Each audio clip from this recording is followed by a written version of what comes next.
Last ക്ലാസ്സിൽ നമ്മൾ പറഞ്ഞു നിർത്തിയിട്ടുണ്ടായിരുന്നത് സ്ക്വയർ ഓഫ് ഒപ്പോസിഷൻ ആണ്. എന്താണ് സ്ക്വയർ ഓഫ് ഒപ്പോസിഷൻ, അതിന്റെ റൂളുകൾ എന്താണ്, അതിൽ ആരൊക്കെയാണുള്ളത്, അതിന്റെ തിയറട്ടിക്കൽ പാർട്ട് എന്താണ്, അതിന് ചോദ്യത്തിലേക്ക് വരുന്ന സമയത്ത് നമ്മൾ എങ്ങനെയാണ് അതിനെ ട്രീറ്റ് ചെയ്യേണ്ടത് എന്നുള്ള സംഭവങ്ങളാണ് ലാസ്റ്റ് ക്ലാസ്സിൽ നമ്മൾ പറഞ്ഞു നിർത്തിയത്.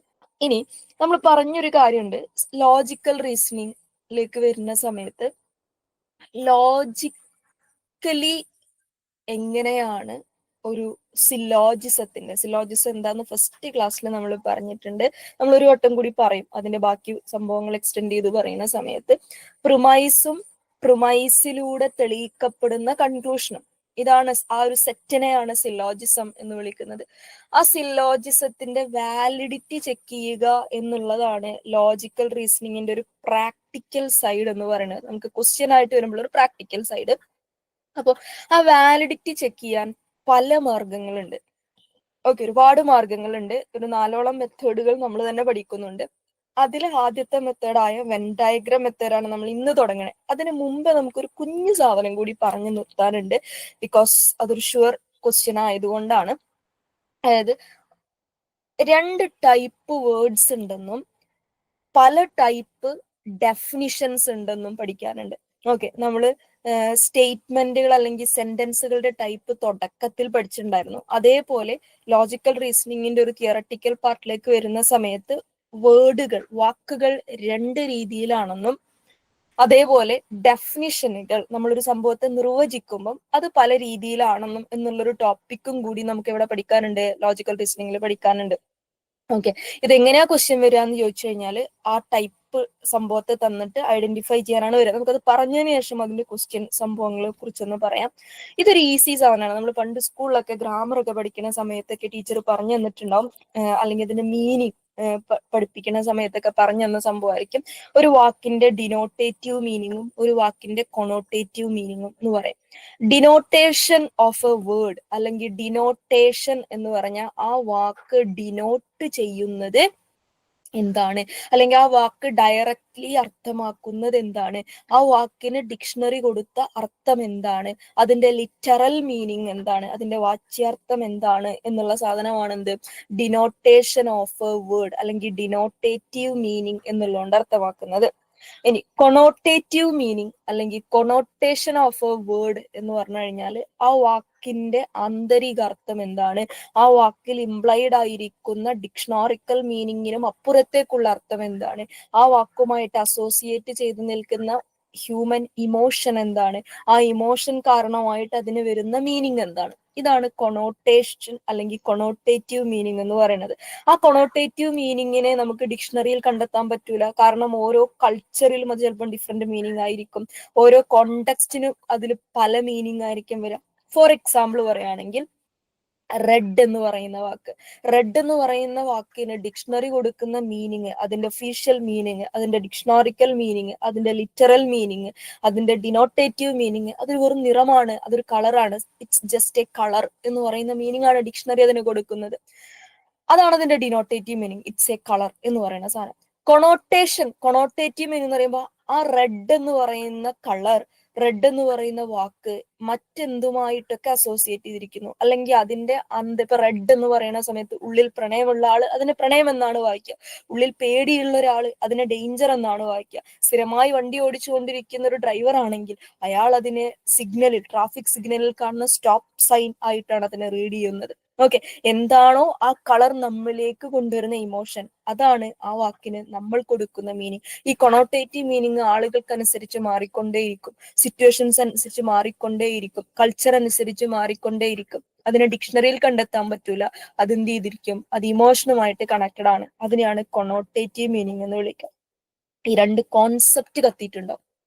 ഇനിയിപ്പോ ഒരു എക്സാമ്പിൾ കൂടി പറയുകയാണെങ്കിൽ പ്രാവ് എന്ന് പറയുമ്പോൾ അതിന്റെ ഒരു ഡിനോട്ടേറ്റീവ് മീനിങ് അതൊരു ബേർഡ് ആണെന്നുള്ളത് മാത്രമാണ്. അതിന്റെ കൊണോട്ടേറ്റീവ് മീനിങ്ങിലേക്ക് വരുന്ന സമയത്ത് സമാധാനമായിട്ടൊക്കെ, സമാധാനത്തിന്റെ വെള്ളരിപ്രാവ് എന്നൊക്കെ പറഞ്ഞങ്ങ് തുടങ്ങും.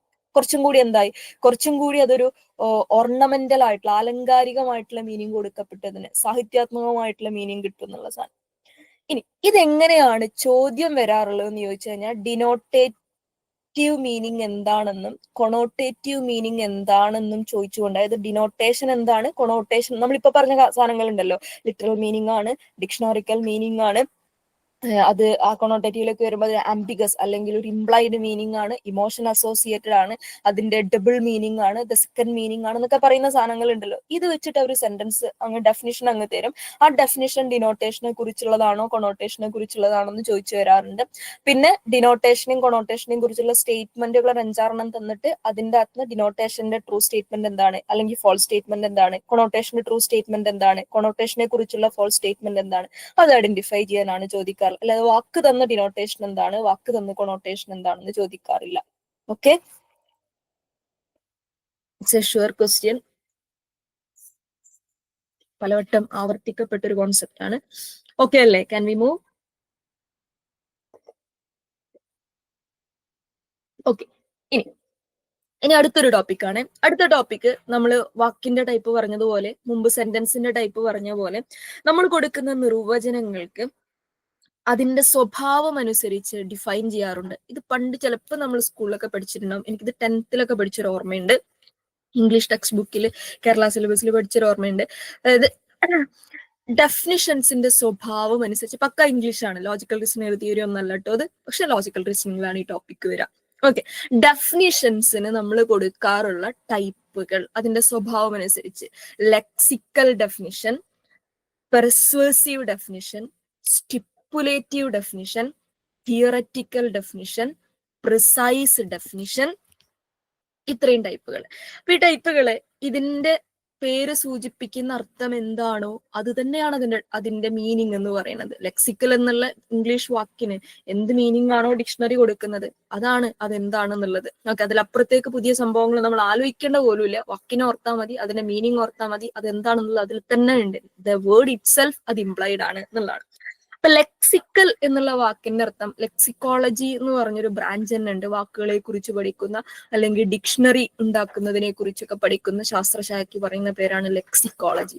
ലെക്സിക്കൽ എന്ന് പറഞ്ഞു കഴിഞ്ഞാൽ വാക്ക് എന്നാണ് അർത്ഥം. ദ വേർഡ് എന്നുള്ള മീനിങ് ആണ് ലെക്സിക്കൽ. ലെക്സിക്കൽ മീനിങ് എന്ന് പറഞ്ഞു കഴിഞ്ഞാൽ ഡിക്ഷണറി അതിന് കൊടുക്കുന്ന വാച്യാർത്ഥം എന്നൊക്കെയാണ് അതിന്റെ മലയാളത്തിലേക്ക് വരുന്ന സമയത്ത്.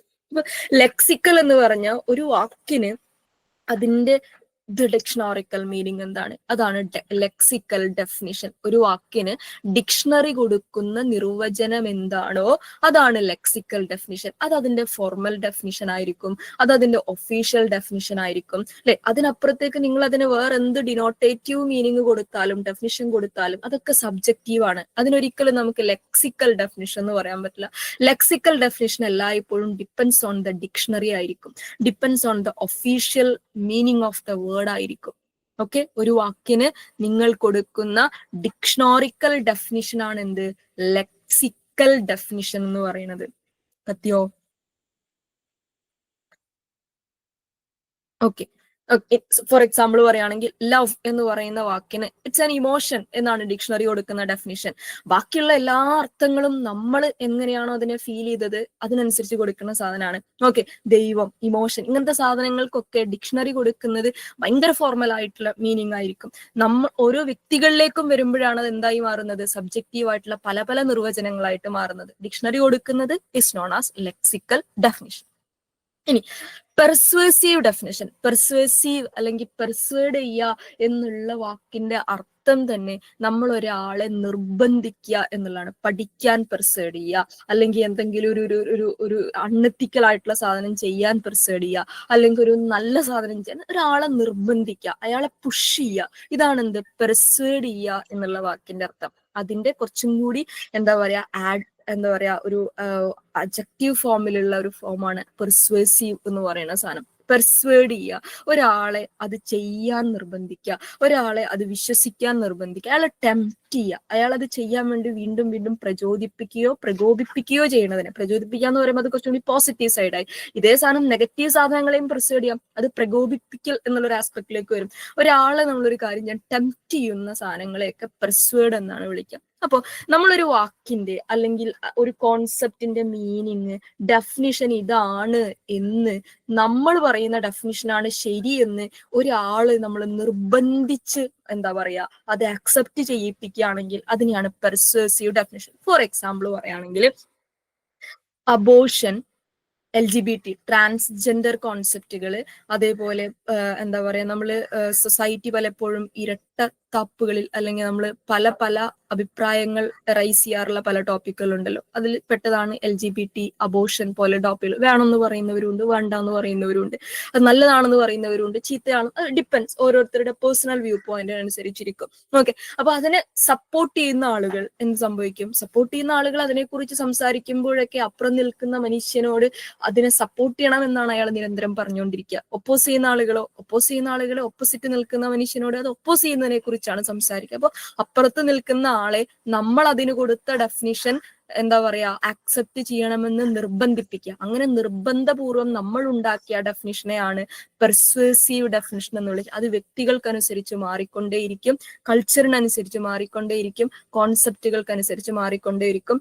ട്രാൻസ്ജെൻഡറിനെ കുറിച്ച് മുമ്പ് ചോദ്യം വന്നതാണ്. അതേ ട്രാൻസ്ജെൻഡറിനെ കുറിച്ച് ഒരു കോൺസെപ്റ്റ് തന്നിട്ട് അതെന്ത് ടൈപ്പ് ഡെഫിനിഷൻ ആണ്, ഒരാള് ട്രാൻസ്ജെൻഡറിനെ കുറിച്ച് ഒരു കോൺസെപ്റ്റ് പറയുന്ന സ്റ്റേറ്റ്മെന്റ് ആയിരുന്നു, അത് എന്ത് ടൈപ്പ് ഡെഫിനിഷൻ ആണ് ചോദിച്ചിട്ടുള്ളത്. അത് പെർസ്വേസീവ് ഡെഫിനിഷൻ ആയിരുന്നു. കാരണം അത് ആളുകൾക്കനുസരിച്ച് മാറിക്കൊണ്ടിരിക്കുന്ന ഡെഫിനിഷനാണ്. ഓരോരുത്തരും അവരുടെ പോയിന്റ് ഓഫ് വ്യൂ അനുസരിച്ചാണ് അത് ഡെഫിനിഷൻ കൊടുക്കുക. അത് ശരിയോ തെറ്റോ എന്ന് തീരുമാനിക്കാം. അപ്പൊ ഒരാൾ അതിനെ കുറിച്ച് ഭയങ്കര ആധികാരികം എന്ന പോലെ സംസാരിക്കുമ്പോൾ അത് പെർസ്വേസീവ് ആണ്.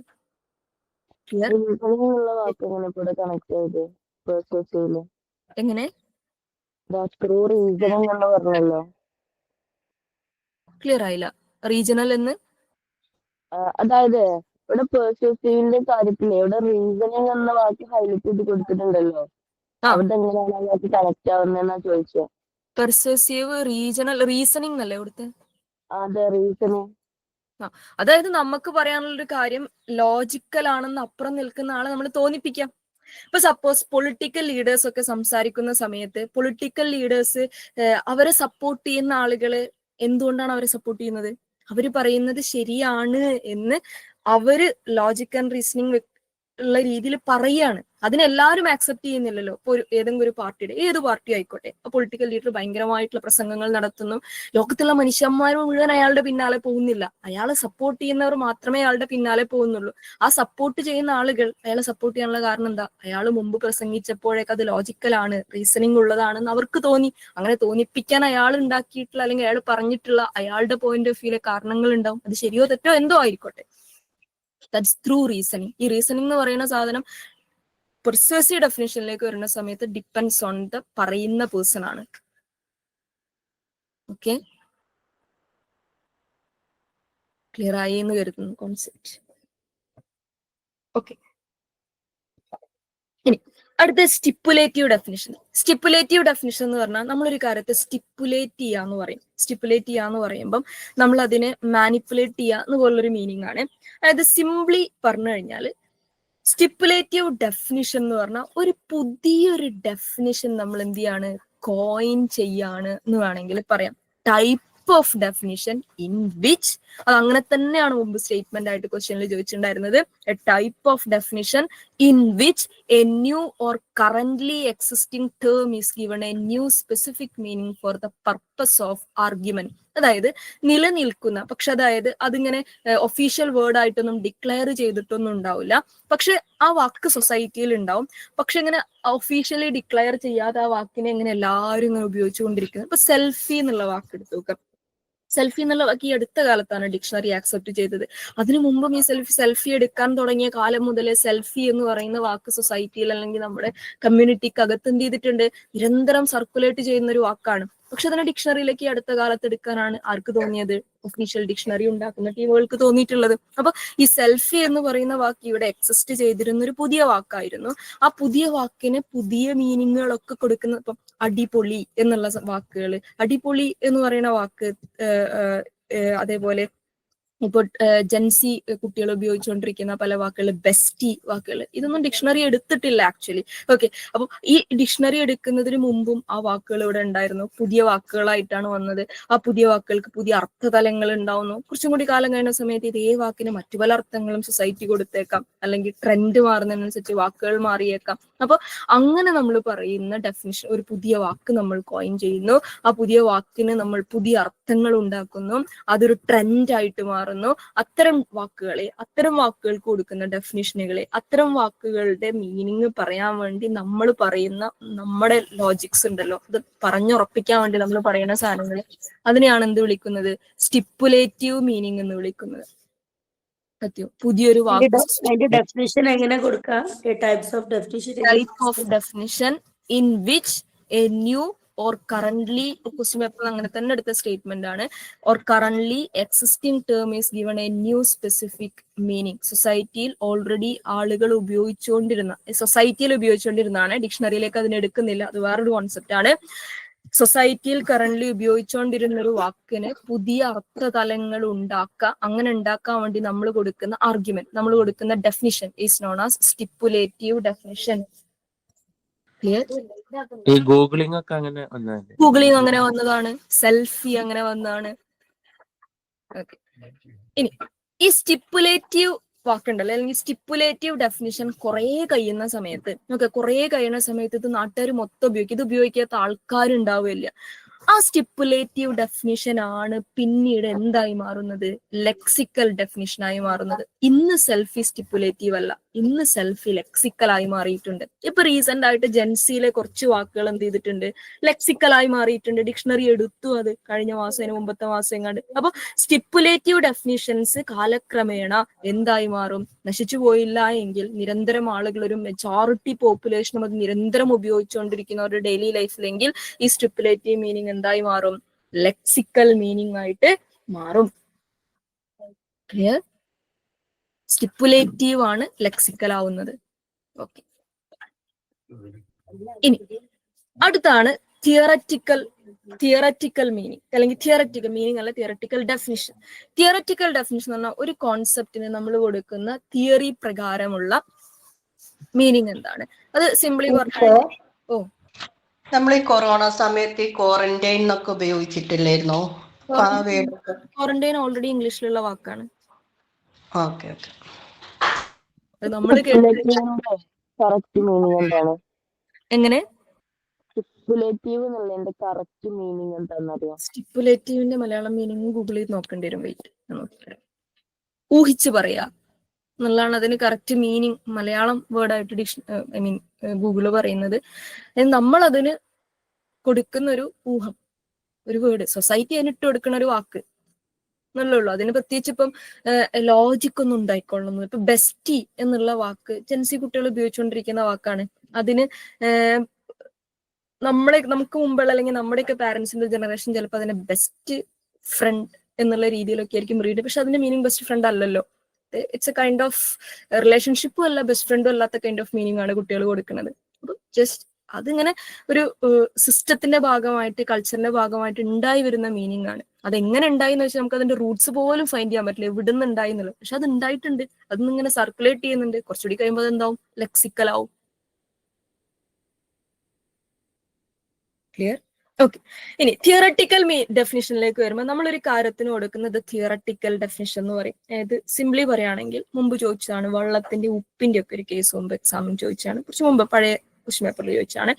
അതായത് വെള്ളത്തിന്റെ ഡെഫിനിഷൻ എന്താണ് എന്ന് ചോദിക്കുന്ന സമയത്ത് വെള്ളം എന്താണ്? It's A liquid form of something എന്നുള്ള സാധനത്തിലേക്കാണ് നമ്മൾ അതിന്റെ ഒരു ലെക്സിക്കൽ മീനിങ് പറയുക. പക്ഷെ അതിന്റെ തിയറട്ടിക്കൽ മീനിങ്ങിലേക്ക് വരുന്ന സമയത്ത് ഹൈഡ്രജന്റെ 2 തന്മാത്രകളും ഓക്സിജന്റെ 1 തന്മാത്രയും ചേർന്നതാണ് വെള്ളം എന്നുള്ളതാണ് അതിന്റെ scientific definition. That is actually known as theoretical definition.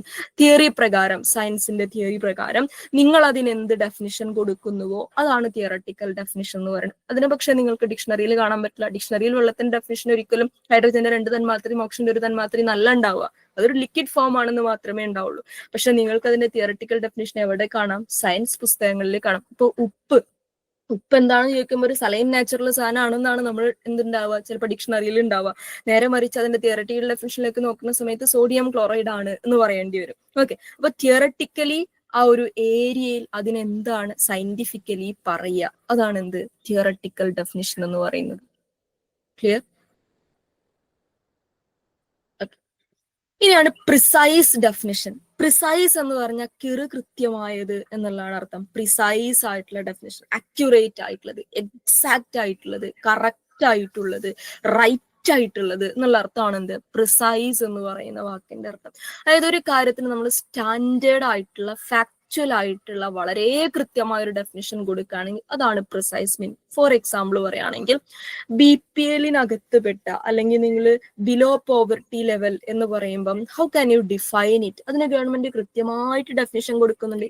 ഇത്ര എന്താ പറയാ ഇയർലി ആനുവൽ ഇൻകം ഇത്ര മുതൽ ഇത്ര വരെ ഉള്ളവര് ഇന്ന റേഷൻ കാർഡിന്റെ കാറ്റഗറിയിലാണ്, ഇന്ന റേഷൻ കാർഡ് കുറെ കാറ്റഗറി ഓഫ് റേഷൻ കാർഡുകൾ ഉണ്ടല്ലോ. അപ്പൊ അതൊക്കെ പ്രിസൈസ് ഡെഫിനിഷൻ. BPL കാർഡിന്റെ അണ്ടറിൽ വരണമെങ്കിൽ അയാൾ ഇന്ന റേഞ്ചിലായിരിക്കണം അയാളുടെ ആനുവൽ ഇൻകം എന്ന് പറയുന്നത് BPLന് നിയമം കൊടുത്തിട്ടുള്ള ഡെഫിനിഷനാണ്. അങ്ങനെ കൃത്യമായിട്ടുള്ളതിനെ we can call precise definition. ഇപ്പൊ ഇൻകത്തിന്റെ കേസിൽ അത് അത്രയും സ്റ്റാൻഡേർഡ് ആയിട്ടുള്ള ഫാക്ച്വൽ, അത് അങ്ങോട്ടും പോലെ പിന്നെ ഇങ്ങോട്ടും പോലെ, അത് കറക്റ്റ് അതിനകത്ത് തന്നെ കിടക്കുന്ന സംഭവമായിരിക്കും. ഇതിനാണ് പ്രിസൈസ്. കൃത്യമായ ഒരു കാര്യത്തെ നമ്മൾ ഡിഫൈൻ ചെയ്യുകയാണെങ്കിൽ that's precise.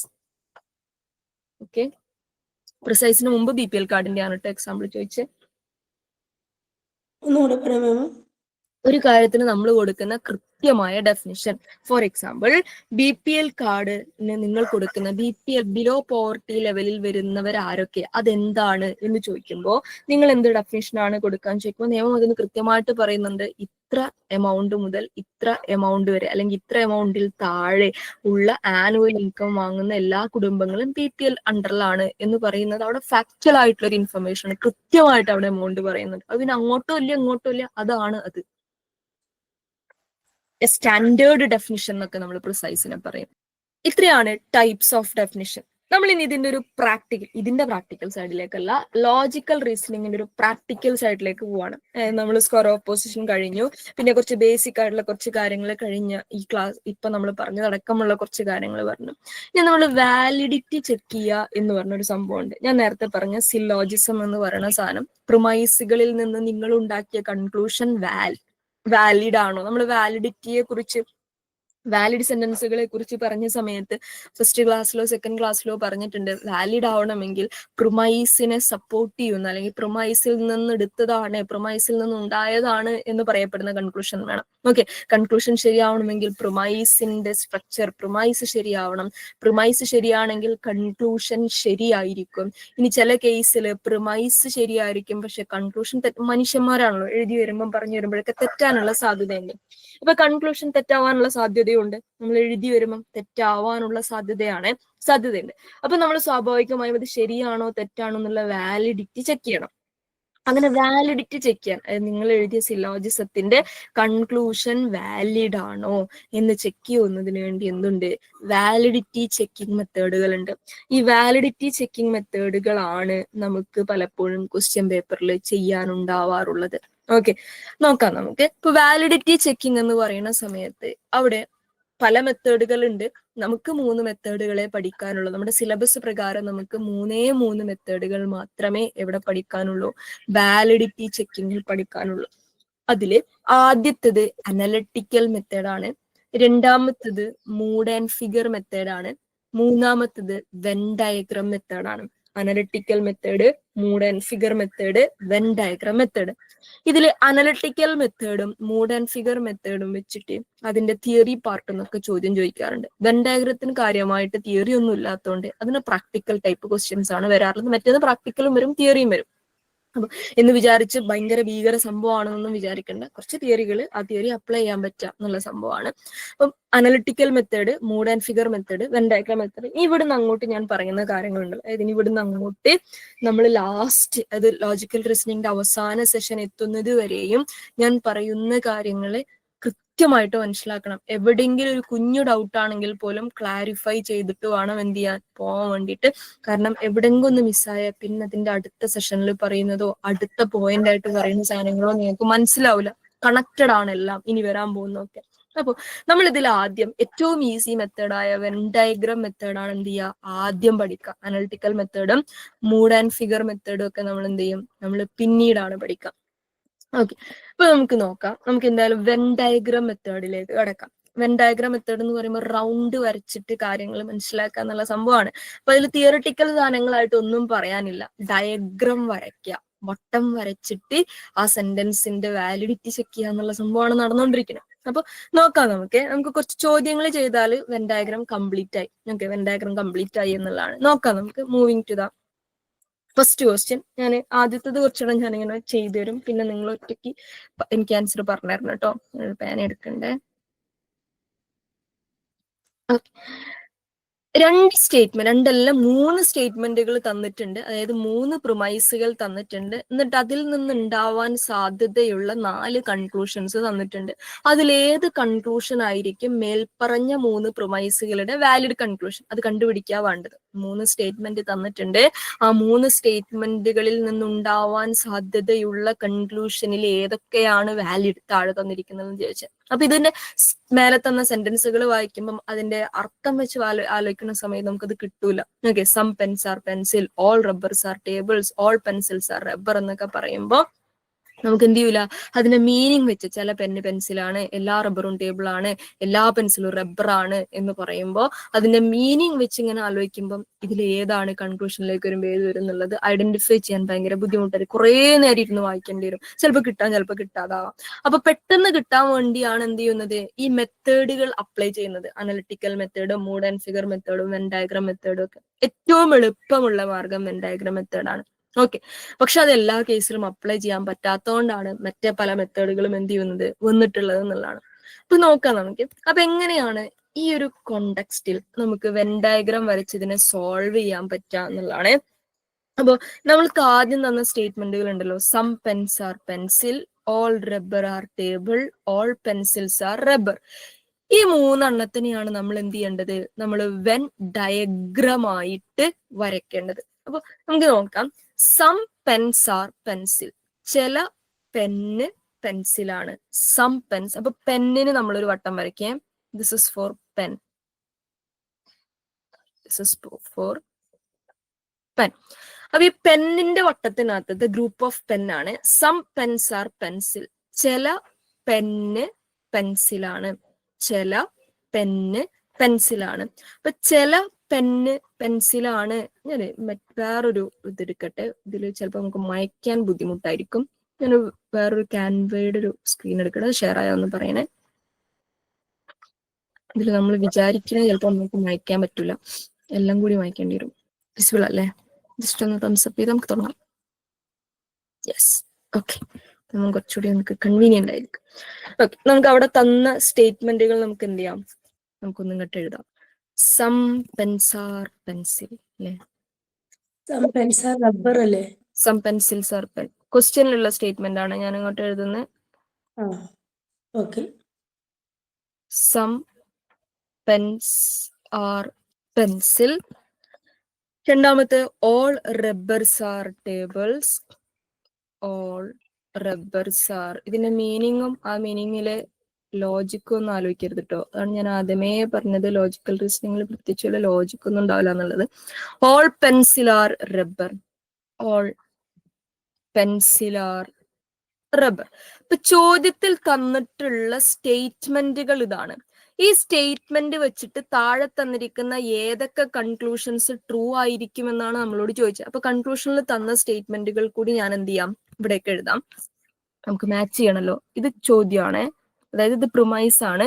This is as per the question തന്ന കൺക്ലൂഷൻസ്. സി മീൻസ് കൺക്ലൂഷൻ ആണ്. ഇവിടെ എഴുതണ്ടേ, some pens are rubber, some pens are rubber, all rubber are pencil, all rubber are pencil, all tables are pens, all tables are pens, all rubber are pens, all rubber are pens. ഇനി നമുക്കിത് prove ചെയ്തിട്ട് ഇതിൽ ഏതൊക്കെയാ ശരി എന്നുള്ളതിന്റെ മേലെ വരച്ചു പോയാൽ മതി. ഇനി ഈ ക്വസ്റ്റ്യനിൽ പറഞ്ഞ സ്റ്റേറ്റ്മെന്റ് പ്രകാരം നമുക്ക് എന്ത് ചെയ്യാം, നമുക്ക് വെൻ ഡയഗ്രാം വരച്ചു നോക്കാം. അതാണ് നമ്മൾ ചെയ്യേണ്ട ഒരു കാര്യം എന്ന് പറഞ്ഞു കഴിഞ്ഞാല്. അപ്പൊ എങ്ങനെയാ നമ്മൾ വരയ്ക്കാന്നുള്ളതാണ്. ചോദ്യത്തിൽ തന്ന 3 സ്റ്റേറ്റ്മെന്റുകളെ ജസ്റ്റ് ട്രൈ ടു വരയ്ക്കാൻ ശ്രമിക്കുക എന്നുള്ളത്. ഇപ്പൊ പറയാണേ, ചില പെന്ന് പെൻസിലാണ്. അതാണല്ലോ ആദ്യത്തെ സ്റ്റേറ്റ്മെന്റ്. ക്വസ്റ്റ്യൻ ആണേ നോക്കേണ്ടത്. Some pens are pencil. അപ്പൊ നമ്മൾ എന്ത് ചെയ്യും, പെന്നിന്റെ ഒരു വട്ടം വരയ്ക്കും. This is pen, this is pen. എന്നിട്ട് പറയാണ് സം പെൻസ് ആർ പെൻസിൽ, ചില പെന്ന് പെൻസിലാണ്. ചില പെന്ന് പെൻസിലാണെന്ന് പറയുമ്പോ പെന്നിന്റെ സൈഡിൽ എവിടെയെങ്കിലും ഒരു വട്ടം വരയ്ക്കാം. This is for pencil. എന്തിനാ ഇവിടെ വരച്ചത്? ചില പെന്ന് മാത്രമേ പെൻസിലുള്ളൂ. ചില പെന്ന് മാത്രമേ പെൻസിൽ പറയുമ്പോൾ പെന്നിന്റെ കുറച്ച് ഭാഗങ്ങൾ മാത്രം പെൻസിലായാ മതി, എല്ലാം പെൻസിലാവണ്ട. ഈ വരച്ചത് കത്തിയിട്ടുണ്ടോ? ചില പെന്ന് പെൻസിലാണ്. അപ്പൊ പെന്നിന്റെ സൈഡിൽ കൂടെ എവിടെയെങ്കിലും പെൻസിലിനെ ഉൾക്കൊള്ളിച്ചുകൊണ്ട് ഒരു വട്ടം വരയ്ക്കും. അപ്പൊ പെന്നിന്റെയും പെൻസിലിന്റെയും വട്ടമായി. അതായത് ആദ്യത്തെ കേസിലെ വട്ടമായി. ഇനി രണ്ടാമത്തത് പറയാണ് all rubber are table. All rubber are table എന്ന് പറയുമ്പോൾ നമ്മൾ മേലെ തന്ന സ്റ്റേറ്റ്മെന്റിലുള്ള പെന്നും പെൻസിലും അതിൻ്റെ അകത്ത് ഇല്ല. ഓക്കെ എന്ന് പറഞ്ഞാൽ അതിനെ പുതിയൊരു വട്ടമായിട്ട് വരയ്ക്കേണ്ട സാധനം ആയിരിക്കൂല. കാരണം മൂന്നാമത് പറഞ്ഞ സ്റ്റേറ്റ്മെന്റ് എന്നായിരിക്കും അതിന്റെ കണക്ഷൻ പോണത്. അപ്പൊ രണ്ടാമത് പറഞ്ഞ സ്റ്റേറ്റ്മെന്റിൽ പെന്നും പെൻസിലും ഇല്ലാത്തതുകൊണ്ട് നമുക്ക് ഇതിനോട് ജോയിൻ ചെയ്ത് വരയ്ക്കാൻ പറ്റൂല. അതുകൊണ്ട് തൽക്കാലം രണ്ടാമത്തെ സ്റ്റേറ്റ്മെന്റ് നമ്മൾ മാറ്റി വെച്ചിട്ട് മൂന്നാമത്തെ വായിക്കാം. ഓക്കെ, രണ്ടാമത്തെ സ്റ്റേറ്റ്മെന്റിൽ ആദ്യം വായിച്ച സ്റ്റേറ്റ്മെന്റിന്റെ വ്യക്തികൾ ഇല്ലാത്തത് കൊണ്ട്, ഘടകങ്ങൾ ഇല്ലാത്തത് കൊണ്ട് നമ്മൾ എന്ത് ചെയ്യുന്നു? തൽക്കാലം അതിനെ മാറ്റി വെച്ചിട്ട് പെൻസിലും പെന്നോ ഉള്ള അടുത്ത സ്റ്റേറ്റ്മെന്റ് വായിക്കാം. എന്നിട്ട് അത് വരച്ചിട്ട് മൂന്നാമത്തേലേക്ക് വരാം. ഓക്കെ, മൂന്നാമത്തെ സ്റ്റേറ്റ്മെന്റ് വായിക്കുകയാണ്. All pencils are rubber. എല്ലാ പെൻസിലും റബ്ബർ ആണ്. എല്ലാ പെൻസിലും റബ്ബർ ആണെന്ന് പറയുമ്പം എല്ലാ പെൻസിലും എന്തിൽ വരണം? റബ്ബറിന്റെ അകത്ത് വരണം.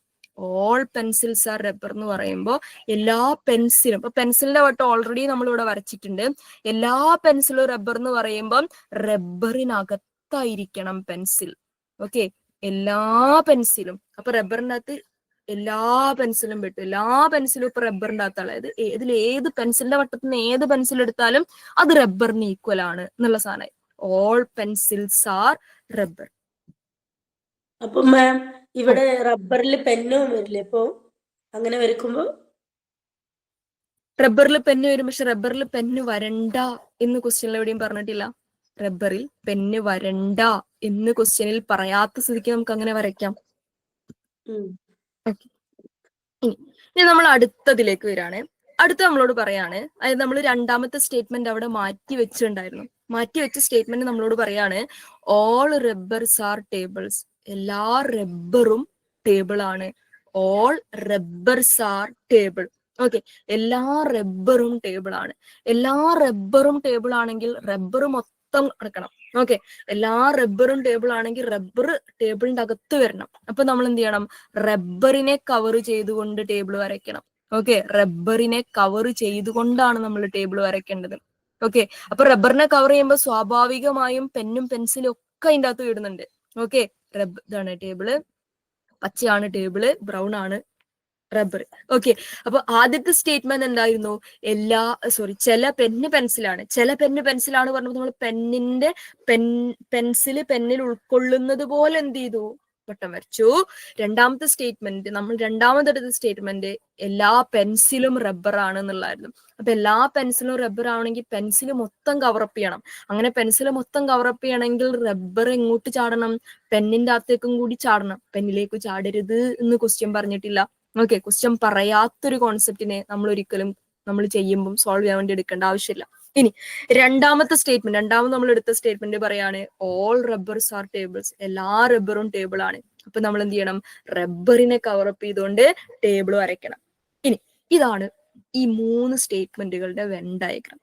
ഈ വെൻ ഡയഗ്രാം മാച്ച് ചെയ്തിട്ട് നമുക്ക് ഓപ്ഷനിൽ തന്നിരിക്കുന്ന ഓപ്ഷനിൽ തന്നിരിക്കുന്ന ഏതൊക്കെ കൺക്ലൂഷൻസ് ശരിയാവുന്നുണ്ട് എന്നുള്ളതാണ് നമ്മൾ ഇനി നോക്കേണ്ട കാര്യം. ഓക്കെ, ഇപ്പൊ നമുക്ക് ഓരോന്നായിട്ട് നോക്കി നോക്കാം. കളർ എടുക്കാം, ടിക്കടാൻ എടുക്കാം. ഓക്കെ, ആദ്യത്തെ വായിക്കാണ്. Some pens are rubber. ചില പെന്ന് റബ്ബർ ആണ്. ചില പെന്ന് റബ്ബർ ആണോ നോക്കാൻ വേണ്ടി നമ്മൾ പെന്നിന്റെ വട്ടത്തിലേക്ക് നോക്കണം, റബ്ബറിന്റെ വട്ടത്തിലേക്ക് നോക്കണം. അപ്പൊ നോക്കുന്ന സമയത്ത് റബ്ബറിന്റെ കുറച്ച് ഭാഗം പെന്നിന്റെ അകത്തേക്ക് കേറി കിടക്കുന്നുണ്ട്. കണ്ടോ? ബ്രൗണ് പെന്നിന്റെ വട്ടത്തിലേക്ക് കേറിയിട്ടാ നമ്മൾ വരച്ചിട്ടില്ലേ? കേറിയേ വരയ്ക്കാൻ പറ്റൂ, കേറിയിട്ട്. അപ്പൊ ചില പെന്ന് റബ്ബർ ആണ് എന്ന് പറയുന്ന കൺക്ലൂഷൻ ശരിയാണോ തെറ്റാണോ? ശരിയാണ്. ശരിയാണ്. അപ്പൊ നമുക്ക് എന്ത് ചെയ്യാം? ദാറ്റ് സ്റ്റേറ്റ്മെന്റ് ഈസ് കറക്റ്റ് എന്ന് പറഞ്ഞ് നമുക്ക് അവിടെ ഒരു ടിക്ക് ഇടാം. ഓക്കെ, ഇനി രണ്ടാമത്തെ സ്റ്റേറ്റ്മെന്റ് വരികയാണ്. രണ്ടാമത്തെ conclusion, all rubber are pencil. എല്ലാ റബ്ബറും പെൻസിലാണ്. എല്ലാ റബ്ബറും പെൻസിലാണോ? ആണ്.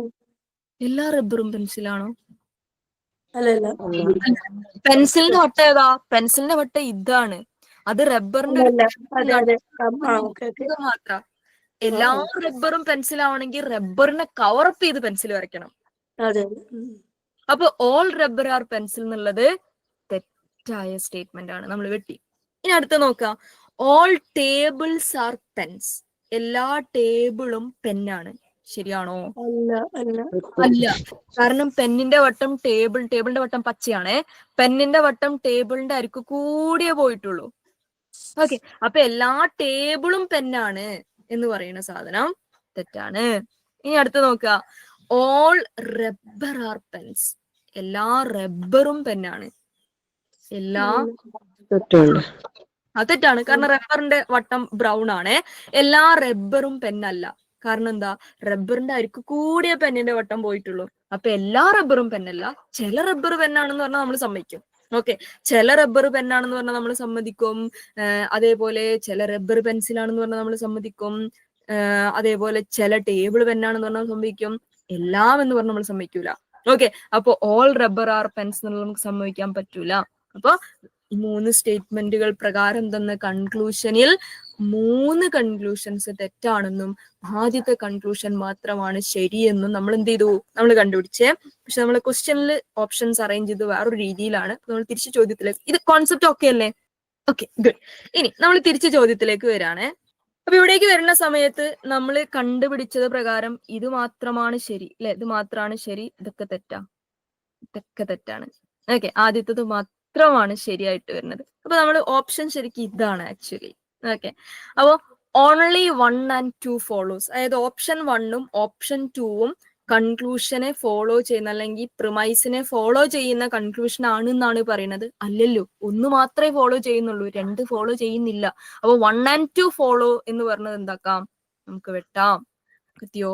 എന്തുകൊണ്ട് ആദ്യത്തെ ഓപ്ഷൻ വെട്ടി എന്നുള്ളത് കത്തിയോ? യെസ്. ഇനി രണ്ടാമത്തെ നോക്കാം, ഓൺലി 2 ഫോളോസ്. 2 മാത്രമേ ശരിയായി വരുന്നുള്ളൂ. അല്ല, 2 തെറ്റാണ്, 1 മാത്രമാണ് ശരി, ഇതും വെട്ടി. ഇനി ഓൺലി 1 and 4 ഫോളോസ്. ഒന്നാമത്തെയും നാലാമത്തെയും conclusion it's a right one എന്നാണ് പറയുന്നത്. അല്ലല്ലോ, നാലാമത്തെ തെറ്റായിരുന്നു. അപ്പൊ നൺ ഓഫ് ദ എബോ, മേൽപ്പറഞ്ഞ ഒരു ഓപ്ഷനും ശരിയല്ല. So none of the above ആണ് റൈറ്റ് ആൻസർ ആയിട്ട് വരും. ക്ലിയർ?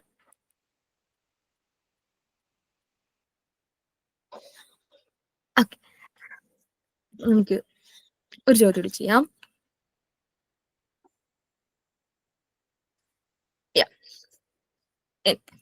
അടുത്താണ്, some phones are laptop, all laptops are chargers, some chargers are Bluetooth. ഇത് വെച്ചിട്ട് നമ്മൾ എന്ത് ചെയ്യണം? നമ്മള് ഇപ്പുറത്തുള്ള കൺക്ലൂഷൻ ചെയ്യണം. അപ്പൊ നമുക്ക് ഇവിടെ തന്നെ ഒന്ന് വരച്ചു നോക്കാം. വരയ്ക്കാൻ പറ്റുകയാണെങ്കിൽ ഇവിടെ വരച്ചു നോക്കാം. വേണ്ടല്ലേ, മായ്ക്കേണ്ടി വന്നാൽ ഭയങ്കര ബുദ്ധിമുട്ടായിരിക്കും, എല്ലാം മായ്ക്കേണ്ടി വരും. ഓക്കെ, വൈറ്റ് സ്ക്രീൻ ഷെയ്ഡാണ്, കാണുന്നു എന്ന് കരുതുന്നു. Yes, okay. അവിടെ തന്ന അതേ ക്വസ്റ്റ്യനെ ഞാൻ ഇങ്ങോട്ട് എഴുതാണേ. ക്വസ്റ്റ്യൻ സ്റ്റേറ്റ്മെന്റ്സ് ആദ്യം എഴുതാം. Some phones are laptops, some phones are laptops. Just lap എന്ന് മാത്രം എഴുതുന്നില്ലേ. All laptops are chargers, all laptops are chargers. ഇനി മൂന്നാമത്തെ പറയാണ്, some chargers are Bluetooth, some chargers are Bluetooth. BT എഴുതുന്നുണ്ട്. നിങ്ങൾ ഇത് വെച്ച് വെൻ ഡയഗ്രാം വരച്ചു നോക്കിക്കോളൂ കേട്ടോ, തുടങ്ങിക്കോളൂ. ഞാൻ കൺക്ലൂഷനും കൂടി ഇപ്പുറത്തേക്ക് എഴുതാം. Conclusion, some Bluetooth are laptop, some Bluetooth are laptop, some charges are laptop, some charges are laptop, some charges are phones, some charges are phones, some Bluetooth are phones. ഇതിൽ ഏത് conclusion ആണ് ശരി എന്നാണ് നമ്മൾ നോക്കേണ്ടത്. നമുക്ക് വരച്ച് നോക്കാം. ക്വസ്റ്റ്യനിലുള്ള 3 സ്റ്റേറ്റ്മെന്റുകൾ പ്രകാരം നമ്മൾ എന്ത് ചെയ്യണം? We have to draw the Venn diagram. നിങ്ങൾ വരച്ചിട്ട് തുടങ്ങിയിട്ടുണ്ടോ? Some phones are laptop. ചില ഫോണ് ലാപ്ടോപ്പ് ആണ്. അപ്പൊ ഫോണിന്റെ ഒരു വട്ടം ഇവിടെ നമ്മൾ ഇങ്ങനെ വരയ്ക്കും. This is phone. ഇത് ഫോണിന്റെ വട്ടമാണ്. ഇനി നമ്മൾ ലാപ്ടോപ്പിന്റെ വട്ടം കൂടി വരയ്ക്കണം. ചില ഫോണ് ലാപ്ടോപ്പ് ആണ്. അപ്പൊ ഫോണിന്റെ സൈഡിൽ കൂടെ എങ്ങോട്ടെങ്കിലും പോയാൽ മതി എന്ത്, ലാപ്ടോപ്പ് എന്ന് പറയുന്ന വട്ടം. ഇനി രണ്ടാമത്തെ പറയാണ് ഓൾ ലാപ്ടോപ്സ് ആർ ചാർജേഴ്സ്. എല്ലാ ലാപ്ടോപ്പും ചാർജർ ആണ്. എല്ലാ ലാപ്ടോപ്പും ചാർജർ ആണെങ്കിൽ നമുക്ക് ലാപ്പിനെ കവറപ്പ് ചെയ്തിട്ട് ചാർജറിനെ വരയ്ക്കാം. ഓക്കെ, ചാർജറിനെ വരയ്ക്കാം. ഇനി ചില ചാർജേഴ്സ് ബ്ലൂടൂത്ത് ആണ് എന്നാണ് പറയുന്നത്. ചില ചാർജേഴ്സ് ബ്ലൂടൂത്ത് ആണ്. ഈ ചില ചാർജേഴ്സ് ബ്ലൂടൂത്ത് ആണ് എന്ന് പറയുമ്പോ നമ്മൾ വട്ടം വരയ്ക്കുന്നതിൽ ശ്രദ്ധിക്കേണ്ട ഒരു കാര്യം എന്ന് പറഞ്ഞു കഴിഞ്ഞാല് ചില ചാർജേഴ്സേ ബ്ലൂടൂത്ത് ഉള്ളൂ. അപ്പൊ നിങ്ങൾ ചാർജറിന്റെ സൈഡിൽ കൂടിയാണ് ബ്ലൂടൂത്തിനെ വരയ്ക്കേണ്ടത്. അതൊരിക്കലും ലാപ്ടോപ്പിന്റെയും പെന്നിന്റെയും എന്തിലേക്കു കയറരുത്, വട്ടത്തിലേക്കു കയറാതെ വരയ്ക്കണം. കാരണം നമ്മളെടുത്ത് ക്വസ്റ്റ്യൻ എവിടെയും പറഞ്ഞിട്ടില്ല ബ്ലൂടൂത്ത് ലാപ്പാണെന്നോ പെന്നാണെന്നോ നമ്മളോട് എവിടെയും പറഞ്ഞിട്ടില്ല, ക്വസ്റ്റ്യൻ സ്റ്റേറ്റ്മെന്റുകളിൽ എവിടെയും. അപ്പൊ അങ്ങനെ പറഞ്ഞിട്ടില്ലാത്ത സ്ഥിതിക്ക് നമുക്കൊരിക്കലും എന്ത് ചെയ്യാൻ പാടില്ല, മറ്റേ രണ്ട് വട്ടത്തിലേക്കും കേറി വരയ്ക്കാൻ പാടില്ല. ഇനി കഴിഞ്ഞ ക്വസ്റ്റ്യനിൽ നമ്മൾ എന്തുകൊണ്ടാ കേറി വരച്ചതെന്ന് ചോദിച്ചു കഴിഞ്ഞാൽ കേറി വരയ്ക്കല്ലാതെ വേറെ മാർഗങ്ങൾ അവിടെ ഇല്ലാത്തതുകൊണ്ടാണ്. ഇവിടെ കേറി വരയ്ക്കല്ലാത്ത മാർഗം ഇവിടെ ഉണ്ട്. ഓക്കെ, കയറാതെയും വരയ്ക്കാം. കയറാതെയും വരയ്ക്കാം എന്നുള്ളൊരു സിറ്റുവേഷനിൽ കേറി വരയ്ക്കണം എന്ന് അവർ പറഞ്ഞിട്ടില്ലെങ്കിൽ നമ്മൾ കയറ്റി വരയ്ക്കരുത്. ഓക്കെ, ഇപ്പൊ ബ്ലൂടൂത്തിനെ ചാർജറിന്റെ അറ്റത്ത് കൂടെ വരയ്ക്കുക, ലാപ്പിലേക്കും പെന്നിലേക്കും കയറരുത്. കത്തിയോ? കോൺസെപ്റ്റ് കത്തിയോ? യെസ്, ക്വസ്റ്റ്യനിൽ പറയാത്തൊരു സാധനം നമ്മൾ ചിന്തിച്ചുണ്ടാക്കരുത് എന്ന് മാത്രമേ ഉള്ളൂ. ഇനി ഇത് വെച്ചിട്ട് നമ്മൾ എന്ത് ചെയ്യണം, ഇത് വെച്ചിട്ട് നമ്മൾ സ്റ്റേറ്റ്മെന്റുകൾ നോക്കാവേ നമുക്ക്. ആദ്യത്തെ പറയാണ് ചില ബ്ലൂടൂത്ത് ലാപ്പാണ് എന്നാണ് പറയുന്നത്. ചില ബ്ലൂടൂത്ത് ലാപ്പാണ്. ആണോ? ചില ബ്ലൂടൂത്ത് ലാപ്പ് തെറ്റാണ്. കാരണം ബ്ലൂടൂത്തും ലാപ്പും തമ്മിൽ എവിടെയും കണക്ഷൻ വരുന്നില്ല. ഓക്കെ, എവിടെയും കണക്ഷൻ വരുന്നില്ല. അതുകൊണ്ട് തന്നെ നമുക്ക് എന്ത് ചെയ്യാം, ആദ്യത്തെ സ്റ്റേറ്റ്മെന്റ് നമുക്ക് വേറെ എടുക്കാം അല്ലെ. ആദ്യത്തെ സ്റ്റേറ്റ്മെന്റ് തെറ്റാണ്. ഇനി രണ്ടാമത്തെ സ്റ്റേറ്റ്മെന്റ് പറയാണ് സം ചാർജസ് ആർ ലാപ്പ്. ചില ചാർജേഴ്സ് ലാപ്പാണ്. ചില ലാപ്പാണ്. ശരിയാണ്. കാരണം ചാർജേഴ്സിന്റെ അകത്ത് ചാർജേഴ്സിന്റെ ഒരു കുറച്ച് ഭാഗത്താണ് ലാപ്പിന്റെ ബ്രൗൺ വട്ടം ഉള്ളത്. This one. ഓക്കെ, അപ്പോ ചില ചാർജേഴ്സ് ലാപ്പാണ് എന്നുള്ളത് ശരിയാണ്. ഇനി അടുത്തത് സം ചാർജേഴ്സ് ആർ ഫോൺ. തെറ്റ്. Some chargers are phone. ശരിയാണ് അല്ലേ? കാരണം ചാർജറിന്റെ മഞ്ഞ വട്ടത്തിനകത്തേക്ക് ഫോണിന്റെ പച്ചവട്ടം എന്താ കുറച്ച് കേറിയിട്ടുണ്ട്. അപ്പൊ ചില ചാർജസ് ഫോൺ. ശരിയാണ്. ഇനി സം ബ്ലൂടൂത്ത് ആർ ഫോൺസ്. ചില ബ്ലൂടൂത്ത് ഫോണാണ്. അത് തെറ്റ്. കാരണം ബ്ലൂടൂത്തിന്റെ കറുപ്പ് വട്ടം ഫോണിന്റെയോ ലാപ്പിന്റെ അടുത്തേക്ക് പോലും വന്നിട്ടില്ല. So that's wrong.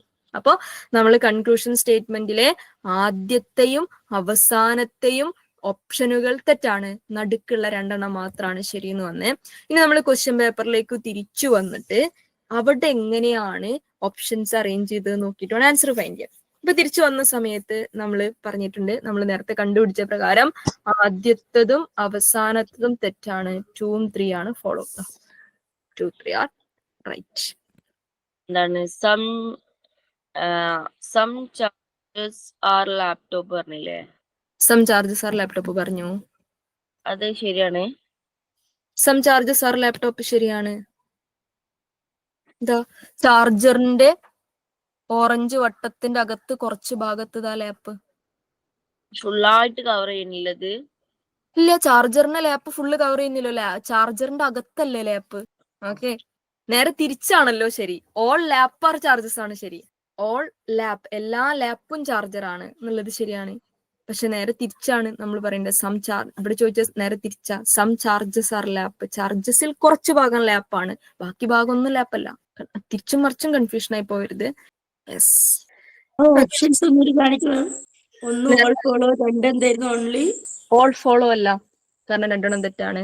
3 3 മാത്രല്ല, ഇതും ശരിയാണ്, പക്ഷെ 3 മാത്രല്ലല്ലോ ഫോളോ ചെയ്യണത്, 2 കൂടി ഉള്ളതുകൊണ്ടാണ് നമ്മൾ ഇതിനെ വെട്ടുന്നത്. 4 ഫോളോ ചെയ്യുന്നില്ല, ഓൾ ഫോളോ അല്ല. So only 2 and 3. ഓക്കെ, ഇതാണ് വെൻ ഡയഗ്രത്തിന്റെ ക്വസ്റ്റ്യൻ എന്ന് പറയുന്നത്. ഈ രീതിയിലാണ് വെൻ ഡയഗ്രത്തിന്റെ ചോദ്യം വരിക. സ്റ്റേറ്റ്മെന്റ് തരും, കൺക്ലൂഷൻ ചോദിക്കും, ആ കൺക്ലൂഷൻ ട്രൂ ഓർ ഫോൾസ് കണ്ടുപിടിക്കുക. അപ്പൊ ഇങ്ങനൊരു ടൈപ്പ് ചോദ്യം കാണുമ്പോൾ ഇത് വെൻ ഡയഗ്രാം അപ്ലൈ ചെയ്യാനുള്ളതാണെന്ന് ഐഡന്റിഫൈ ചെയ്യൽ വേറൊരു ലോജിക്കാണ്. ഓക്കെ, ഈ ടൈപ്പ് ചോദ്യം കാണുമ്പോൾ സ്റ്റേറ്റ്മെന്റ് തരുന്നു, കൺക്ലൂഷൻ തരുന്നു, കൺക്ലൂഷൻ ശരിയോ തെറ്റോ എന്ന് ചോദിക്കുന്നു, അവിടെ വെൻ ഡയഗ്രാം ആണ് അപ്ലൈ ചെയ്യേണ്ടത് എന്ന് മനസ്സിലാക്കൽ എക്സാം ഹോളിൽ ഐഡന്റിഫൈ ചെയ്യലും വലിയൊരു ഘടകമാണ്. അപ്പൊ ഈ കോലത്തിൽ ക്വസ്റ്റ്യൻ കണ്ട വെൻ ഡയഗ്രത്തെയാണ് ആദ്യം ഓർക്കേണ്ടത്. ഓക്കെ,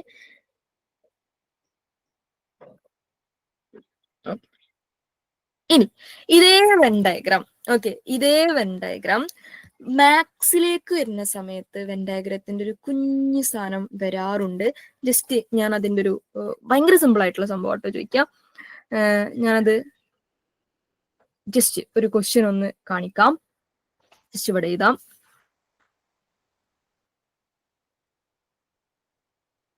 നമ്മളിപ്പോ പഠിച്ച സാധനത്തിന് കുറച്ച് മാത്തമാറ്റിക്കലി തിങ്ക് ചെയ്യാന്നുള്ള സംഭവം കേട്ടോ.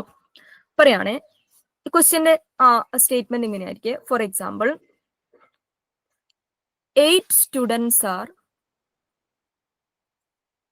8 സ്റ്റുഡൻസ്, ഞാൻ എഴുതിക്കൊണ്ടിരിക്കുന്നുണ്ട് കേട്ടോ, ബോർഡിൽ കാണുന്നുണ്ട് എന്നാണ് വിശ്വസിക്കുന്നത്. I hope it's visible. Okay, 8 students ഫുട്ബോളും ഹോക്കിയും കളിക്കും. ഓക്കെ, 8 സ്റ്റുഡൻസ് ഫുട്ബോളും ഹോക്കിയും കളിക്കും. ഇനി 7 സ്റ്റുഡൻസ് ഫുട്ബോളും കളിക്കൂല, ഹോക്കിയും കളിക്കൂല. ജസ്റ്റ് ഷോർട്ടാക്കി എഴുതാണ്, ഫുട്ബോളും കളിക്കൂല, ഹോക്കിയും കളിക്കൂല. ഇനി 13 സ്റ്റുഡൻസ് ഹോക്കി മാത്രമേ കളിക്കൂ. ഇനി 19 സ്റ്റുഡൻസ് ഫുട്ബോള് മാത്രമേ കളിക്കൂ. ഓക്കെ, ഫുട്ബോൾ മാത്രമേ കളിക്കുന്നല്ല, ഫുട്ബോളും കളിക്കുന്നുണ്ട്. ഓക്കെ, 8 സ്റ്റുഡൻസ് ഫുട്ബോളും കളിക്കും, ഹോക്കിയും കളിക്കും. 7 സ്റ്റുഡൻസ് ഇത് രണ്ടും കളിക്കൂല. 13 സ്റ്റുഡൻസ് ഹോക്കി കളിക്കുന്നുണ്ട്. 19 സ്റ്റുഡൻസ് ഫുട്ബോൾ കളിക്കുന്നുണ്ട്. അങ്ങനെയാണെങ്കിൽ ആ ക്ലാസിന്റെ ടോട്ടൽ സ്ട്രെങ്ത് എത്രയാണെന്നാണ് ചോദ്യം. ടോട്ടൽ സ്ട്രെങ്ത് എത്രയാണ്? ഇത് എക്സ് ഒക്കെ എടുത്തിട്ട് ചെയ്യാം, പക്ഷെ ഇങ്ങനെ ഒരു ക്വസ്റ്റ്യൻ ചോദിക്കുമ്പം ഏറ്റവും എളുപ്പം വെൻ ഡയഗ്രാം വെച്ച് ചെയ്യലാണ്. ഓക്കെ, വെൻ ഡയഗ്രാം വെച്ച് ചെയ്യലാണ്. അപ്പൊ ഇങ്ങനെ ഒരു ചോദ്യം വന്നാൽ എങ്ങനെയാണ് നമ്മൾ വെൻ ഡയഗ്രാം അപ്ലൈ ചെയ്ത് ചെയ്യാം? അപ്പൊ നമ്മള് ഫുട്ബോളും ഉണ്ട്, ഹോക്കിയും ഉണ്ട്, ഇതൊന്നും കളിക്കാത്ത ആളുകളുണ്ട്, ഇതൊക്കെ കളിക്കുന്ന ആളുകളുണ്ട്. അപ്പൊ ഫുട്ബോളും ഹോക്കിയും ആണ് നമ്മൾ റെപ്രസെന്റ് ചെയ്ത് 2 വെൻ ഡയഗ്രാം വരയ്ക്കേണ്ടത്. ഈ 2 വെൻ ഡയഗ്രാം വരയ്ക്കുമ്പോൾ നമ്മൾ ആദ്യം വരയ്ക്കേണ്ടത് രണ്ടും കൂടെ ഒന്നിച്ച് കളിക്കുന്ന കുട്ടികളാണ്. വേറെ കളർ എടുക്കട്ടെ.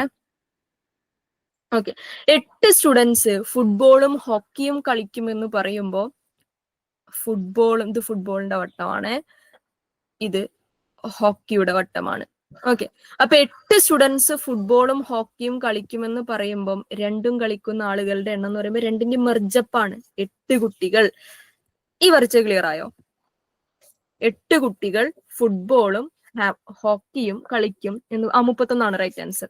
ഓക്കെ, 8 കുട്ടികൾ ഫുട്ബോളും ഹോക്കിയും കളിക്കും. ഫുട്ബോളും ഹോക്കിയും മെർജ് ചെയ്ത് വരച്ചിട്ട് ആ മെർജിങ് പോർഷനിൽ 8 എന്ന് നമ്മൾ എഴുതും. ഇനി 7 കുട്ടികൾ എന്ത് കളിക്കൂല? ഫുട്ബോളും കളിക്കൂല, ഹോക്കിയും കളിക്കൂല. അപ്പൊ അവരെവിടെയാ? ഈ 2 വട്ടത്തിനും പുറത്താണ്. അപ്പൊ we can right 7 outside of the circles. 2 സർക്കിളിനും പുറത്ത് 7 എഴുതണം. കാരണം എന്താ? 7 കുട്ടികൾ ഇത് രണ്ടും കളിക്കാത്ത കുട്ടികളാണ്. ഇനി 13 കുട്ടികൾ ആ ക്ലാസ്സിൽ ഹോക്കി കളിക്കുമെന്ന് പറയുന്നുണ്ട്. ഹോക്കി കളിക്കുന്ന കുട്ടികളുടെ എണ്ണം എടുക്കുമ്പോൾ 13 കുട്ടികൾ ഹോക്കി കളിക്കുന്നുണ്ട്. അപ്പൊ 13 കുട്ടികളുടെ എണ്ണം ആ 13 നമ്മൾ ഹോക്കിന്റെ കോളത്തിൽ എഴുതരുത്, അതായത് ബാക്കിയുള്ള പോർഷനിൽ എഴുതരുത്. കാരണം ഓൾറെഡി 8 നമ്മൾ ഇവിടെ എഴുതിയിട്ടുണ്ട്.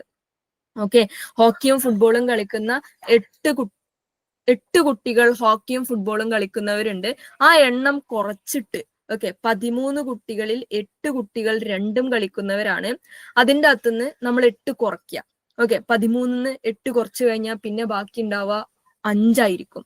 ഓക്കെ, ആ 5 ഹോക്കിന്റെ കോളത്തിൽ എഴുതാം. അപ്പോ 5 കുട്ടികൾ ഹോക്കി മാത്രം കളിക്കുന്ന 5 പേരും അതിന്റെ കൂടെ ഫുട്ബോളും കൂടി കളിക്കുന്ന കുട്ടികളെ എടുക്കുമ്പം ഹോക്കി കളിക്കുന്നവരെ എണ്ണം 8 + 5 നമുക്ക് എന്ത് കൂട്ടാം? നമുക്ക് 13 എന്ന് പറയാം. കത്തിയോ? ആ കോൺസെപ്റ്റ് കത്തിയോ?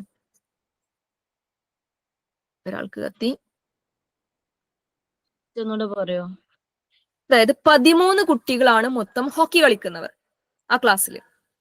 അതിൽ 8 കുട്ടികൾ ഓൾറെഡി നമ്മൾ എടുത്തു, കൺസിഡർ ചെയ്തു. കാരണം രണ്ടും കളിക്കുന്നവരുടെ കൂട്ടത്തിലേക്ക്. ഇനി 13 ആവാൻ അതിലേക്ക് 5 കൂടി മതി. അപ്പൊ ഹോക്കിയെ മാത്രം റെപ്രസെന്റ് ചെയ്യുന്ന കോളത്തിൽ നമ്മൾ 5 എഴുതി. ഇപ്പൊ ഫിഗർ സെറ്റ് ആയില്ല. 8 5 13. ഹോക്കി കളിക്കുന്ന 13 പേര്, അതിൽ 8 കുട്ടികൾ ഫുട്ബോളും കൂടി കളിക്കും. ഹോക്കി മാത്രം എന്ന് പറഞ്ഞാൽ രണ്ടും കൂടി ഉള്ളതിൽ പെടുവോ? ഹോക്കി മാത്രം എന്ന് പറയുമ്പോൾ രണ്ടും കൂടി ഉള്ളതിൽ പെടുത്തിയിട്ടില്ലല്ലോ. 8-നെയല്ലേ 2-ലും കൂടി പെടുത്തിയിട്ടുള്ളൂ. 5-നെ നമ്മൾ ഹോക്കിന്റെ കോളത്തിൽ മാത്രമല്ല എഴുതിയേ. അല്ല, ഹോക്കി മാത്രം കളിക്കുന്ന കുട്ടികൾ എന്ന് പറഞ്ഞാൽ രണ്ടും കൂടി കളിക്കുന്ന കുട്ടികൾ അതിൽ പെടൂലല്ലോ. ഹോക്കി മാത്രം എന്നല്ലേ ചോദിച്ചോ? ഹോക്കി കളിക്കുന്നവർ, ആ ക്ലാസ്സിലെ ഹോക്കി കളിക്കുന്നവർ, ആ ക്ലാസ്സിലെ ഹോക്കി കളിക്കുന്നവർ, ഹോക്കി മാത്രം കളിക്കുന്നവരല്ല, ഹോക്കി കളിക്കുന്നവർ എന്ന് പറയുമ്പം കൂടെ ഫുട്ബോളും കളിക്കുന്നവര് നമ്മൾ എടുക്കണം. ഹോക്കി കളിക്കുന്നവർ, ഓൺലി ഹോക്കി എന്നല്ല ചോദിച്ചത്. ഹോക്കി കളിക്കുന്നവർ, ഹു പ്ലേസ് ഹോക്കി എന്നേ ചോദിച്ചുള്ളൂ. ഹു പ്ലേസ് ഹോക്കി ഓൺലി എന്നല്ല ചോദ്യം. ഹോക്കി ഓൺലി എന്നാണെങ്കിൽ 13 നമ്മൾ അങ്ങനെ തന്നെ എഴുതും. ഹു പ്ലേസ് ഹോക്കി എന്ന് മാത്രമാകുമ്പോൾ സ്പ്ലിറ്റ് ചെയ്തിട്ട് എഴുതണം. ഓക്കെ, ഇനി അടുത്ത ഫുട്ബോളിന്റെ അകത്തേക്കാണ്. 19 കുട്ടികൾ ഫുട്ബോൾ കളിക്കുന്നവരാണ്. അതിൽ 8 കുട്ടികളെ ഓൾറെഡി നമ്മൾ എന്ത് ചെയ്തു? കൺസിഡർ ചെയ്ത് കഴിഞ്ഞതാണ്. ഓക്കെ, 19 കുട്ടികൾ ആ ക്ലാസ്സിൽ ഫുട്ബോൾ കളിക്കുന്നവരാണ്. അതിൽ 8 കുട്ടികളെ ആദ്യമേ നമ്മൾ കൺസിഡർ ചെയ്തു. കാരണം രണ്ടും കൂടി കളിക്കുന്ന കുട്ടികളെ ലിസ്റ്റ് എടുത്തപ്പം അതിലും ഫുട്ബോൾ കളിക്കുന്നവരുണ്ടായിരുന്നു. അപ്പൊ 8 നമ്മൾ ഓൾറെഡി എടുത്തു. 19-ൽ 8-നെ കൺസിഡർ ചെയ്താൽ ഇനി 11 കുട്ടികളെ ബാക്കിയുള്ളൂ. ആ 11 കുട്ടികളാണ് എവിടെ വരാം? ഫുട്ബോളിൽ വരാം. ഫുട്ബോളില് ഈ പറഞ്ഞത് ഓക്കെ അല്ലേ? യെസ്.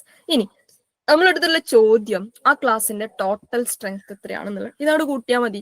11 ഫുട്ബോൾ കളിക്കുന്നവർ, 5 ഹോക്കി കളിക്കുന്നവർ, രണ്ടും കളിക്കുന്ന 8 പേർ, ഒന്നും കളിക്കാത്ത 7 പേർ. ഇതോട് കൂട്ടുക. ഓക്കെ, 11 5 16, പിന്നെ 24 24 31 21 31 31 31 കുട്ടികളാണ് ആ ക്ലാസ്സിൽ ടോട്ടൽ ഉള്ളത് എന്ന് വരും. ഇങ്ങനെ ഒരു ടൈപ്പ് ചോദ്യം മാത്സിൽ ചില സമയത്ത് വരാറുണ്ട്. എല്ലാ തവണയൊന്നും വരാറില്ല, പക്ഷെ ചില ക്വസ്റ്റ്യൻ പേപ്പറിൽ ഇത്തരം ഒരു ചോദ്യത്തെ കാണാറുണ്ട്.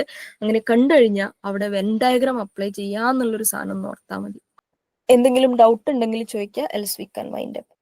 ഇത് ഓള്, നോ, സം നോട്ട് ഇതൊക്കെ വെച്ചിട്ട് രണ്ട് വസ്തുക്കള് വെൻ ഡയഗ്രാം വരയ്ക്കുന്ന രൂപം ഒന്ന് പറഞ്ഞുതരും.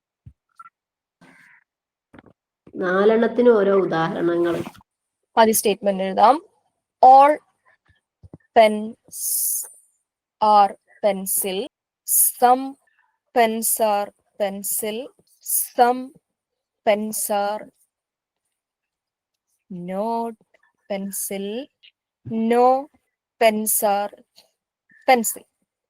ഇതല്ലേ ഉദ്ദേശിച്ച് ഈ സാധനങ്ങൾ എങ്ങനെയാണ് വെൻ ഡയഗ്രത്തിലേക്ക് കൊണ്ടുവരിക? ഇതന്നെ. ഓക്കെ, ഇനി ഓൾ പെൻസ് ആർ പെൻസിൽ പറയുക എടുക്കണ്ടേ. ഓൾ പെൻസ് ആർ, എല്ലാ പെന്നും പെൻസിലാണെന്ന് പറയുമ്പോൾ പെന്നിന്റെ റൗണ്ട് ഇവിടെ ഉണ്ടാവും. ഇത് പെന്നാണ്. ഓക്കെ, എല്ലാ പെന്നും പെൻസിലാണെന്ന് പറയുമ്പോൾ ഓൾ പെൻ, ഓൾ പെൻ എന്ന് പറയുമ്പോൾ പെന്നിനെ കവർ ചെയ്തുകൊണ്ടാണ് നമ്മൾ പെൻസിലിനെ വരയ്ക്കേണ്ടത്. ഇങ്ങനെ വരും ആദ്യത്തെ സ്റ്റേറ്റ്മെന്റിന്റെ ഡയഗ്രാം. ഓൾ പെൻസ്, പെന്ന് മൊത്തം അവിടെ കൊടുക്കണം, പെൻസിലിൽ കൊടുക്കണം. എല്ലാ പെന്നും പെൻസിലാണ്, പെന്ന് പെൻസിലിന്റെ പുറത്തേക്ക് പോകരുത്. ക്ലിയർ? ഓക്കെ, ഇനി ചില പെന്ന് പെൻസിലാണെന്ന് പറയുമ്പം പെന്നിന്റെ വട്ടം ഇവിടെ, ഇത് പെന്നാണ്, ദിസ് ഇസ് പെൻ. പെൻ, ചില പെന്ന് പെൻസിൽ എന്ന് പറയുമ്പോൾ പെന്നിന്റെ കുറച്ച് ഭാഗം മതി പെൻസിലിന്. പെന്നിന്റെ കുറച്ച് ഭാഗം മതി പെൻസിലിന്. ക്ലിയർ? Some pen. ഇനി സം പെൻസ് ആർ നോട്ട് പെൻസിലിനും ഇതേ ഡയഗ്രാം തന്നെയാണ് വരിക. കാരണം ചില പെന്ന് പെൻസിലാണ്, ചില പെന്ന് പെൻസിലല്ല, ചില പെന്ന് പെൻസിലല്ല. സമ്മിനും സം നോട്ടിനും ഒരേ ഡയഗ്രാം ആണ് വരിക. ചില പെന്ന് പെൻസിലാണ് എന്ന് പറയുമ്പം പെൻസിലായ ചില ഭാഗങ്ങളും പെൻസിൽ അല്ലാത്ത കുറച്ച് ഭാഗങ്ങളും. ക്ലിയർ? ഇതിന് രണ്ട് ഇത് വരച്ചത് വേണ്ടേക്ക്. ഒന്ന് ഇത് ഓളിൻ്റെതാണ്, ഇത് സമ്മിൻ്റെതാണ്. സം നോട്ടിനും ഇത് തന്നെയാണ് വരിക.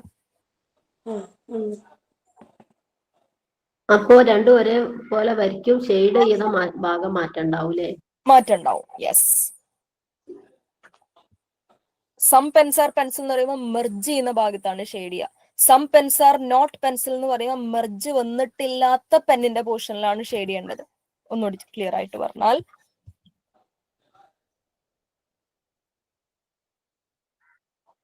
ഇവിടെ നമ്മൾ സം പെൻസ് ആർ പെൻസിലിന് ഇതവിടെ ഈ മെർജ് ചെയ്യുന്ന ഭാഗത്ത് ഷെയ്ഡ് ചെയ്തു.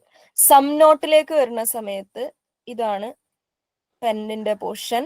Some pens are not pencil. ചില പെന്ന് പെൻസിൽ അല്ല. ചില പെന്ന് പെൻസിൽ അല്ല എന്ന് പറയുമ്പോൾ ചിലതാണ് എന്നുള്ളൊരു മീനിങ്ങും അതിലുണ്ട്. അപ്പോ ചില പെൻസിൽ, പെൻസിൽ ഇവിടെ ഉണ്ട്, ദിസ് ഇസ് പെൻസിൽ. അപ്പൊ ചില പെന്ന് പെൻസിൽ അല്ല, അപ്പൊ ഇത് പെൻസിൽ അല്ലാത്ത ഭാഗങ്ങൾ ഷെയ്ഡ് ചെയ്യും. Clear? No pens are pencil എന്ന് പറയുമ്പോ രണ്ട് നമ്മൾ വരച്ചിട്ടില്ല, അതിലേക്ക് വന്നിട്ടില്ല. നോ പെൻസ് ആർ പെൻസിൽ എന്ന് പറയുന്ന സമയത്ത് വിൽ ബി എ സെപ്പറേഷൻ. ഒരു പെന്നും പെൻസിൽ അല്ല, അതിനെ രണ്ടായിട്ട് തന്നെ വരയ്ക്കാം. No connection between them. പെന്നും വേറെ വരയ്ക്കുക, പെൻസിലും വേറെ വരയ്ക്കുക. ഓക്കെ ആണോ? എന്തെങ്കിലും ഡൗട്ട് ഉണ്ടെങ്കിൽ ചോദിക്കുക, എൽസ് വി ക്യാൻ വൈൻഡ്. ഓള് വരച്ചോണേ വരച്ചൂടെ? ഓ, some pen are pencil, some pen are not pencil എന്നുള്ളത് ഓൾ പെന്നാർ പെൻസിൽ എന്നുള്ള ആ രൂപത്തിൽ വരച്ചൂടെ? Some pen are not pencil എന്നുള്ളത് എങ്ങനെയാണ് ഓൾ വരച്ച മാതിരി വരയ്ക്കുന്നത്? ഓൾ പെൻ ആർ പെൻസിൽ എന്ന് പറയുമ്പോൾ പെന്നിന്റെ ഡയഗ്രാം ഇത്, പെൻസിലിന്റെ ഡയഗ്രാം ഇത്, ഇങ്ങനെയല്ലേ? ഇതിലെങ്ങനെയാ നമ്മള് സമ്മും സം നോട്ടും ആഡ് ചെയ്യാം? നേരെ തിരിച്ചു പറഞ്ഞാലേ നടക്കുള്ളൂ. സം പെൻസിൽ ആർ പെൻ എന്ന് പറഞ്ഞാൽ ഇതൊക്കെയാണ്. ചില പെൻസിൽ പെൻ അങ്ങനെ തന്നെ. അത് റിവേഴ്സ് പറയണം. നമ്മൾ എഴുതിയ സ്റ്റേറ്റ്മെന്റിന് അത് പറ്റൂല. റിവേഴ്സ് പറയുമ്പോഴേ പറ്റൂ. ചില പെൻസിൽ പെന്നാണ് എന്ന് പറയുന്ന സാധനത്തിന് ഇത് അപ്ലൈ ചെയ്യാൻ പറ്റും. കാരണം പെൻസിലിന്റെ നടുക്കുള്ള ചില പോർഷൻ മാത്രമാണ് പെൻ എടുത്തിട്ടുള്ളത്. അപ്പൊ ചില പെൻസിൽ പെന്നാണെന്ന് അത് വെച്ച് പറയാം. നമ്മൾ എഴുതിയ സ്റ്റേറ്റ്മെന്റ് അത് പറ്റൂല, സ്വാപ്പ് ചെയ്ത് പറയണം. സം പെൻസിൽസ് ആർ പെൻ എന്ന് പറയണം. അതേപോലെ some pencils are not pen എന്ന് പറയണം. അപ്പോഴേ അത് കറക്റ്റ് ആവുള്ളൂ. മാം ഇവിടെ തുടക്കത്തിൽ ഡിനോട്ടേഷനും കാനോട്ടേഷനും പറഞ്ഞില്ലേ? അതല്ലാതെ അതിന്റെ മുന്നേ എന്തെങ്കിലും പറഞ്ഞോ? ഇല്ല, അവിടെയാ തുടങ്ങിയ. ഇതെങ്ങനെയാ ക്വസ്റ്റ്യന് വരിക? ഏതാ? ഈ ഡിനോട്ടേഷൻ കാനോട്ടേഷന്റെ ഭാഗം അതെന്താണെന്ന് ചോദിച്ചിട്ടുള്ള സ്റ്റേറ്റ്മെന്റുകൾ തന്നിട്ടും അതിന്റെ ട്രൂ ഓർ ഫോൾസ് ഫൈൻഡ് ചെയ്യാൻ, അതുകൊണ്ട് വാക്ക് തന്നിട്ട് കൊനോട്ടേഷൻ ഏതാ ഡിനോട്ടേഷൻ ഏതാ ചോദിക്കില്ല. വേറെ ഒന്നുമില്ല എന്ന് വിചാരിക്കുന്നു. Thank you. Have A nice day.